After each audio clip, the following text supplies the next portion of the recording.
ఒక టేబుల్ వెన్నపు వేసుకొని కరగబెట్టిన తర్వాత సన్నగా తరిగిన ఆనియన్, వెల్లుల్లి, బ్రోకలీ వేసుకొని ఒక 2 నిమిషాలు కలబెట్టుకోవాలి.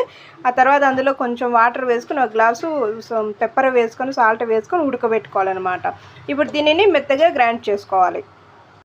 2 టేబుల్ స్పూన్ బటర్ వేసుకొని అది కరిగినాక కలర్ మారిపోకుండా ఉండాలి. అప్పుడు 1 టేబుల్ స్పూన్ కార్న్ఫ్లవర్ వేసుకొని ఇలా ఉంటలు లేకుండా కలుపుకోవాలన్నమాట. ఇప్పుడు ఇందులో పాలు వేయాలి. కాంచి పెట్టుకొని చల్లటి చేసుకున్న పాలు, ఇలా పాలు పోసుకొని ఉంటలు లేకోకుండా కలబెట్టుకుంటూ ఉండాలి. ఇందులో కొంచెం సాల్ట్ వేసుకోవాలి.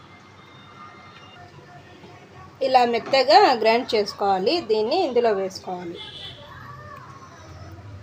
వేసుకొని నీట్గా ఉంటలు లేకుండా బాగా కలుపుకోవాలన్నమాట. జీలకర్ర పొడి, మిరియాల పొడి, గరం మసాలా వేసుకోవాలి. 1 నిమిషాలు ఉడకబెట్టుకోవాలి. ఉడికిన తర్వాత ఇలా ఫ్రెష్ క్రీమ్ ఇందులో